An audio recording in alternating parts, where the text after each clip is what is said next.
What you are about to witness is not a forgotten myth, but the resurgence of an ancient truth that was hunted, condemned, and buried beneath centuries of fear and silence.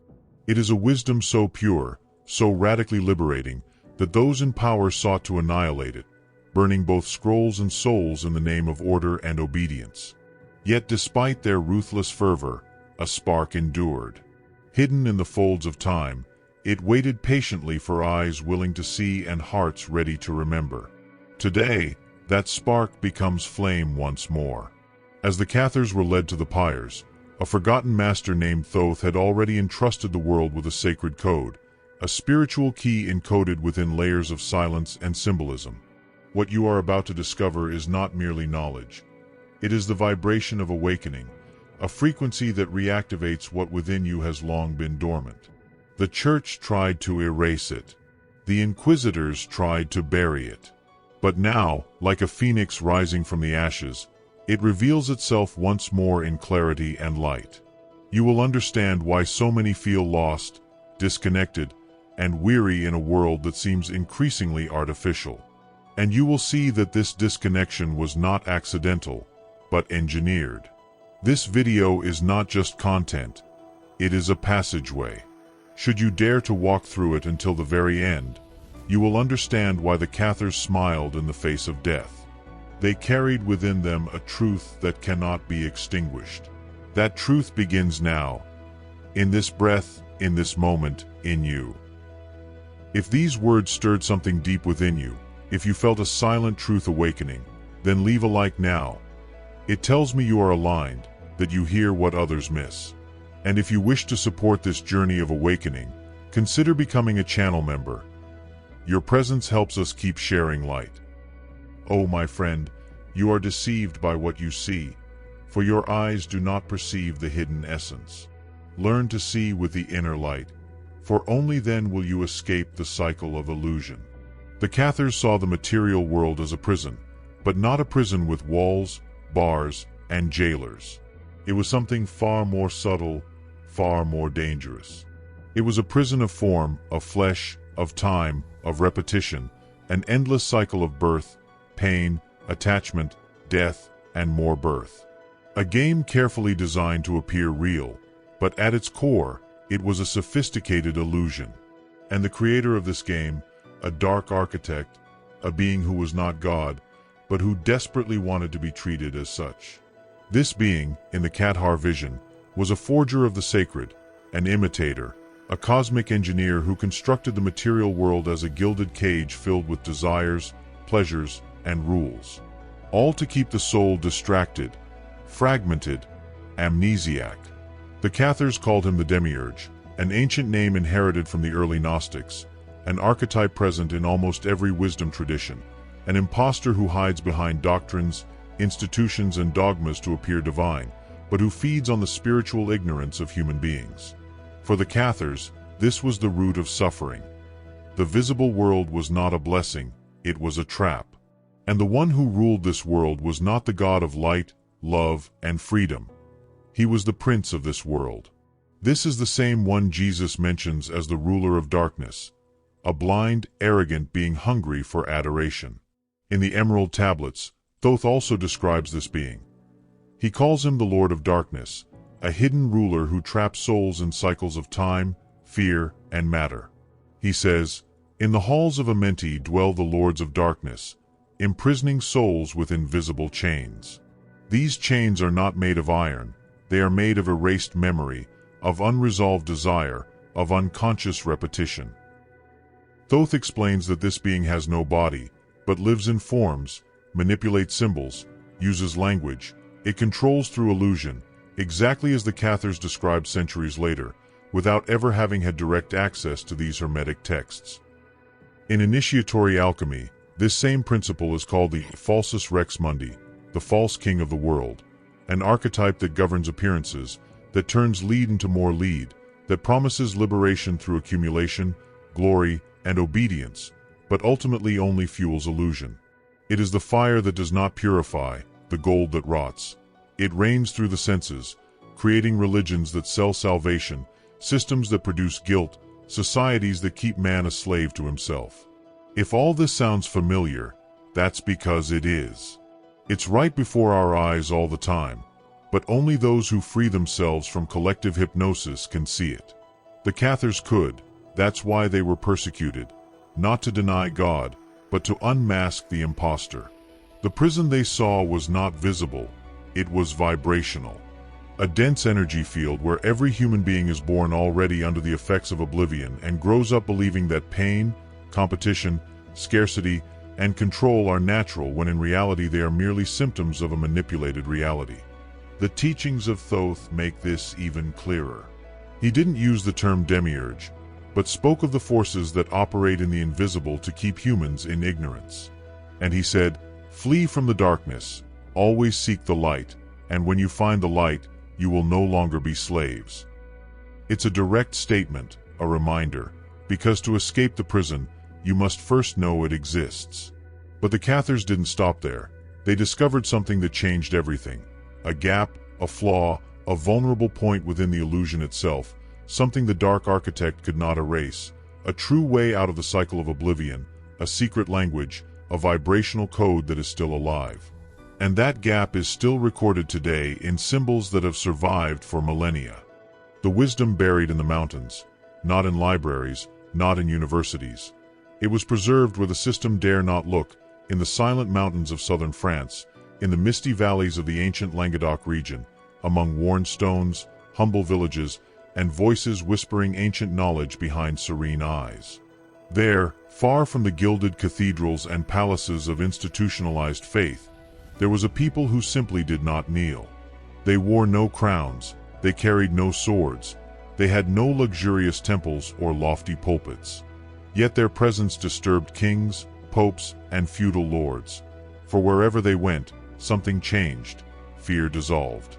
Guilt lost its grip, and the sacred, which had been hijacked by institutions, returned to dwell in the human gaze. These men and women walked lightly, but what they carried was a spiritual legacy spanning thousands of years. They were the Cathars. They lived with little, but they had everything. Their dress was simple, their words direct, their actions quiet. They weren't trying to convert anyone, but their mere existence was already a threat. For without uttering a word, they refuted the entire narrative constructed by the dominant religion. They taught by example. You don't need an intermediary to speak to the divine. You don't need to pay for forgiveness. You don't need fear to love, and that debunked the whole show. The world called it heresy, but what they were doing, deep down, was remembering. They were simply remembering. They didn't invent anything. They were simply reconnecting with a truth that was buried not only beneath the soil of mountains, but within the human heart.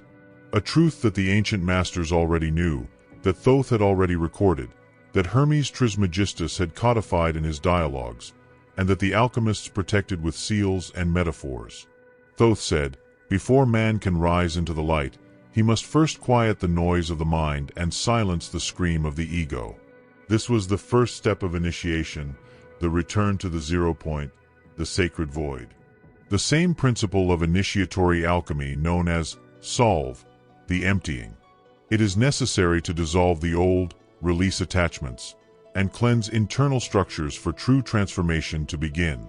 The Cathars put this into practice and lived the solve not as an external ritual, but as a way of life. They fasted not out of dogma, but because they knew that a light body helps the soul to listen.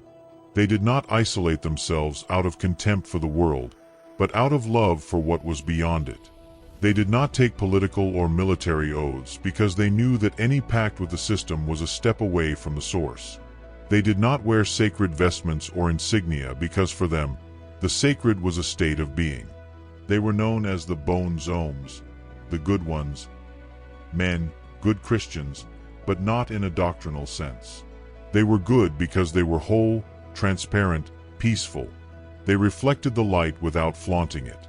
And like living mirrors of the divine presence, they healed with a single glance, transforming spaces with their silence. They knew that light needs no publicity, it simply is. And when it appears, everything that is not true dissolves. And for this reason, even in the face of threats, they did not retreat. Even when they were driven out, they did not react with violence. When persecuted, they did not curse. When defamed, they did not justify themselves because they were anchored to something that could not be shaken by fire, nor by the sword, nor by papal decree. The world might call it heresy, but they knew they were simply remembering what the entire world had forgotten. And there was a moment when that remembering became complete. When the veil was torn, when time stood still, and when the soul finally rose above the world. That moment had a name, but it wasn't just a name, it was a fire. It was the most sacred and most feared rite among the Cathars, called the consolamentum. But make no mistake, this was no symbolic baptism or theatrical ceremony. It was a dividing line between worlds, a real act of spiritual transmutation. When a Cathar received the consolamentum, he was no longer the same.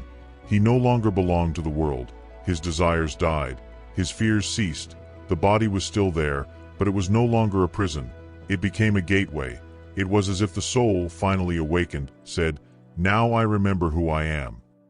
The most profound part of this rite was that it was not imposed, it was requested. The initiate received the consolamentum only when he was ready to let go of everything. Family, possessions, ambitions, but above all, the old self. He had to die while still alive. And this death was not a metaphor. It was a complete emptying, an abandonment of the constructed personality, a return to pure essence. It was the rebirth of the conscious spirit within the body. This practice has direct parallels with the deepest teachings of Hermeticism. In the Corpus Hermeticum, Hermes Trismegistus describes this moment as the second generation of man.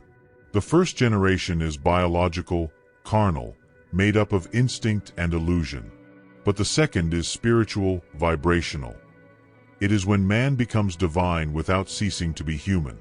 He says, "Blessed are those who purify themselves, for they will be reborn and will see the divine with the eyes of the heart." This rebirth was the heart of the consolamentum, and its effects were not only internal. There were reports of luminosity in the body, lightness of movement, and spontaneous wisdom appearing in the eyes. It was as if the initiate became a direct channel between heaven and earth. And because of this, they could no longer lie, hate, or belong to the old world. It was a definitive break with the cycle of illusion. In alchemy, this corresponds to the stage of rubedo, the brilliant red of the awakened soul, when the gold is finally revealed after the stages of dissolution and purification. The alchemist called this the fixation of light, when essence no longer escapes, when spirit no longer loses itself in form. In the Emerald Tablets, Thoth speaks of something even more powerful, revealing an invisible fire, a fire that does not burn the body, but awakens the essence. He says, "Seek the hidden fire, the one that lives without form and burns in silence, for this is the fire that opens the gates of eternity." This same fire was what the consolamentum lit. It was not visible, but it was real. It could be perceived, and more than that, it could be transmitted. The Cathars believed that this fire came from a world above this one, that it crossed dimensions to rekindle the divine memory dormant in every being. And once activated, it could not be extinguished, even if the body died, even if the flesh was burned, because what was awakened was eternal. And the most incredible thing is that this same fire also appears in much older Cathar documents, including in texts left by Thoth. Light imitating light, spiritual deception. This fire isn't exclusive to a single tradition. It's a reminder, a silent signal that something within us is still alive, even when everything else seems extinct. For the Cathars, this was the central truth. The soul is not born in sin, it is born in light. It isn't a mistake that needs to be corrected, it is a particle of the divine that was kidnapped, imprisoned, covered. The soul is a ray of the source lost within an illusion called the world. A prison where everything was designed so that it would never remember where it came from. But sometimes it remembers, and in that instant everything changes. The Cathars didn't speak of salvation as a reward, nor of damnation as punishment. They spoke of memory, of a kind of awakening that cannot be taught with words, but which explodes within like a silent lightning bolt. A sudden remembering that makes your heart beat differently, as if something inside you says, I know this is true, I've always known it. That remembering was key, because when the spark begins to remember, it begins to move, it begins to vibrate differently, and this disrupts the field of illusion. It makes the gears of the system scream. The awakened spark needs no permission, no explanation, it simply is. And this is unacceptable to those who profit from unawareness. In the Emerald Tablets, Thoth reveals that the soul was imprisoned in the halls of Amenti, vibrational planes of oblivion where consciousness is tested, obscured, and diverted from its origin. But he also says that this prison is not eternal, that those who sincerely seek will find a way back. It says, "Within you is the eternal light, but to find it you must look within yourself and pass through the veil of shadows." This is exactly what the Cathars did, not with external rituals, but with a lifestyle that kept that spark alight. They didn't create rules, they created silence. They didn't build temples, they elevated states of consciousness. They didn't teach formulas, they taught presence. And that presence allowed the soul, little by little, to begin to dissolve the prison around it. Initiatory alchemy describes this as the revelation of the inner gold. A gold that was always there but covered by layers of psychic lead. Fear, attachment, vanity, haste, shame, all of this accumulates like spiritual rust. But the true initiate doesn't seek to shine externally. He heats the inner furnace until the lead begins to melt, and then the gold appears. This gold cannot be stolen, falsified, or given by another, because it is what you are, it is what you have always been. It is what the Cathars call the spark. And the most powerful part of this teaching is that it didn't require belief, it required listening. Those who felt the call of the spark knew not with their mind, but with their soul. And it is precisely at that moment, when the spark begins to remember, that something happens. An invisible movement begins around it, as if hidden forces, once dormant, sense the risk because one awakened soul awakens others. And when that happens, the whole game begins to crumble. And when the spark begins to remember, invisible forces move to prevent it from returning to the light. These forces don't appear screaming or with chains. They arrive in disguise, whispering half-truths, offering comfort in exchange for submission, promising salvation if you obey without question, praising virtue as long as you bow. The most dangerous thing about spiritual deception is that it doesn't look like darkness, it shines. But that brilliance is a trap. The Cathars knew this. They knew that not all light is true, that there are spiritual intelligences that imitate the light, but serve control, guilt, and inner paralysis. These are forces that feed on blind obedience, mechanical repetition, fear disguised as faith. They present themselves as guides, but they imprison. They speak of love, but demand the total denial of your very essence. They don't burn the body, they burn the spirit. These entities don't want you to be lost. They want you to believe you've been found so you no longer truly seek. This is the greatest deception of the false light, offering a superficial, artificial peace, conditioned by submission. And many, tired of the world's pain, accept this illusory truth. But the soul does not rest because something deep down still whispers, "This is not freedom." In the Corpus Hermeticum, Hermes Trismegistus speaks clearly of these archons. Subtle beings, invisible to the physical eye but present in the vibrational layers of the human mind. They rule the planes of the sensory world. They feed on ignorance, and their job is simple, to prevent man from remembering his divine origin. They confuse, divide, create spiritual paths filled with rituals, difficult words, and hierarchies, all to keep the soul occupied, tired, and distant from the essential. And initiatory alchemy, this phenomenon is called impure fire. It is a heat that seems to transmute but only destroys. It burns quickly, creates euphoria, and promises immediate results. But ultimately, it leaves behind ashes and exhaustion because it doesn't come from the source, but from the desire to control, from the ego-I-C impulse to accelerate the process without truly emptying oneself. And Thoth warned of this too. In the Emerald Tablets, he mentions the Lords of Illusion, beings who shine brightly, but whose light does not warm, guide, or heal, it only distracts. And he warns, "There is a light that is not light. There is a voice that does not come from above. Know the vibration. Feel the heart, for truth never forces, it attracts through silence. This is the difference. The true light does not seduce, it reveals. It does not demand, it invites. And this is why many true masters were silenced. Because they did not control, they liberated. They did not demand loyalty, they awakened awareness. And the Cathars were on that path. They lived a pure, direct spirituality, without ornamentation, without power games. They cut through the masks of the world with presence. And for this reason they disturbed, without knowing the name, without reading the books, without access to the hermetic codes.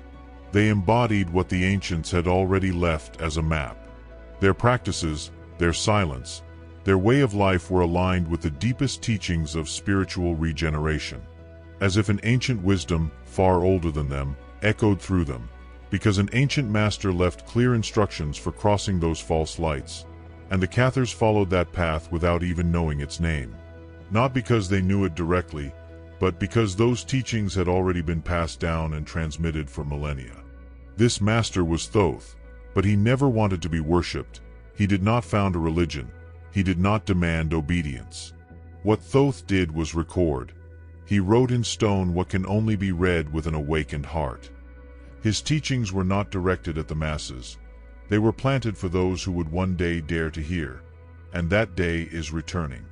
Thoth said that truth needs no shouting, that pure silence holds more power than 1,000 confused voices, that the word is truly word only when it is born pure, without interference, without the desire for control.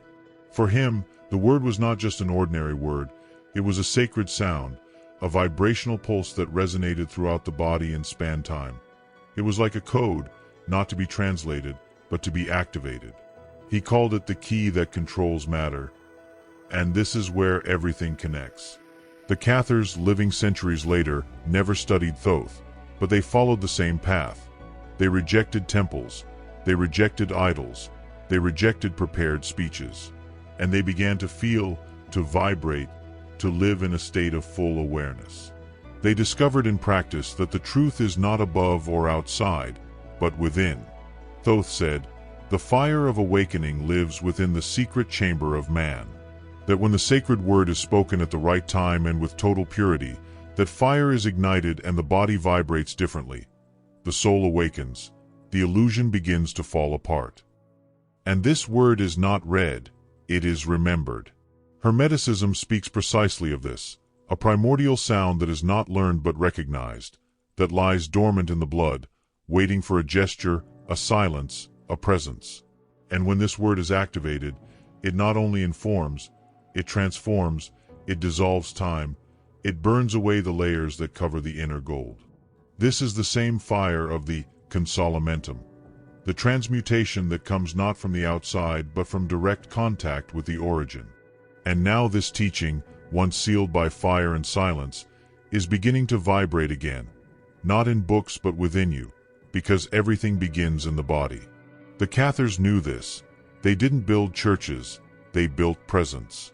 For them, the body was the only cathedral that could not be destroyed by soldiers or decrees because it was invisible and yet real. Every breath was an offering, every movement a ritual, every choice a purification.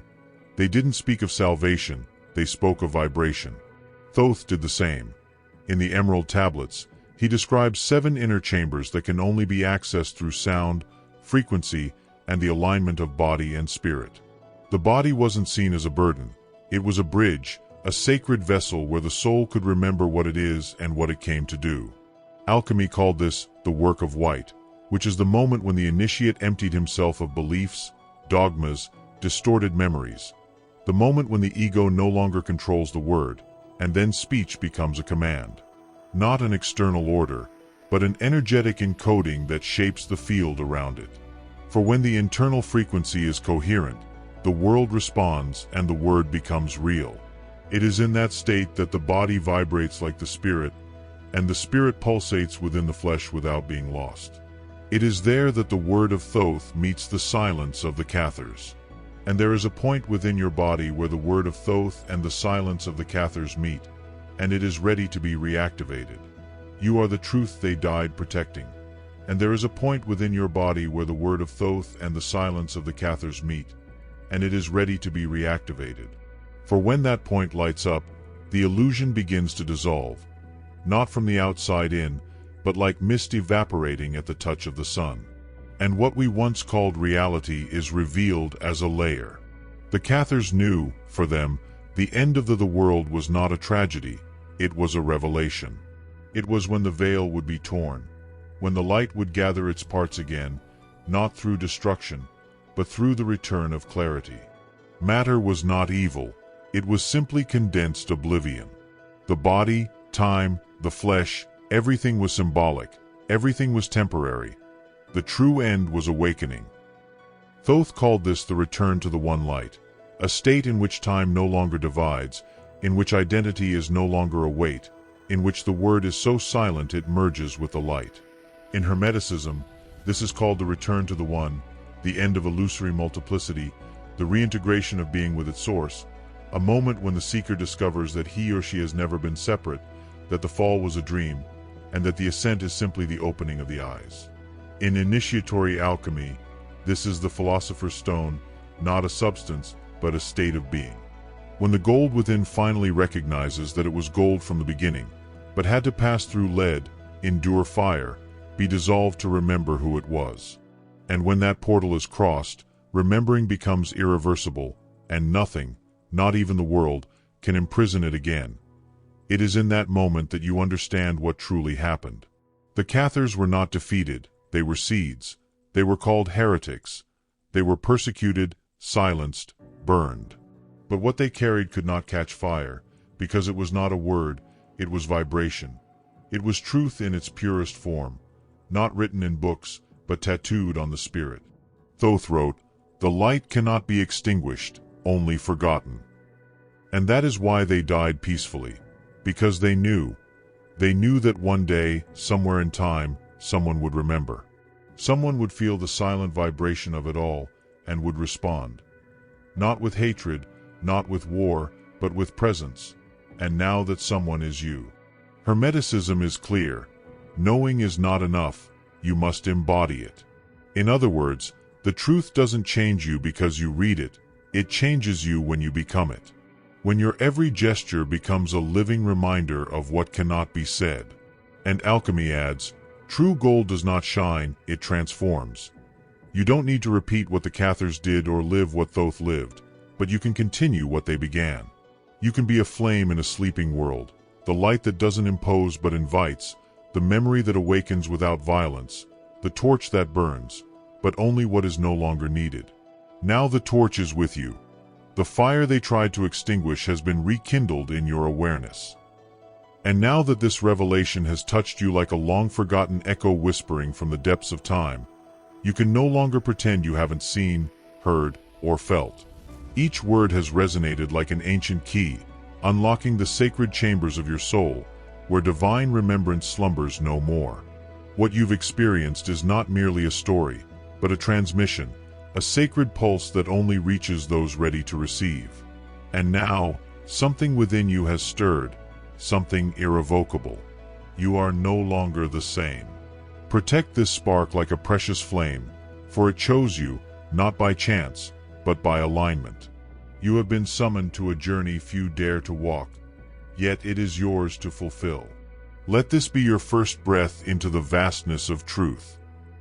If you've come this far, it's because something inside you has remembered something that can no longer be ignored. And if something within you stirred while listening, if you felt even a faint echo of forgotten truths, leave a like as a sign that you carry this light too. Comment with the word soul thread, so I'll know you are part of the circle that still remembers. And if this message speaks to you, subscribe to stay close to the stream that flows beneath the noise. Thank you deeply for walking through this message with me. May your days unfold with quiet wisdom, and may your spirit walk tall in truth. Until next time, fellow traveler of the unseen.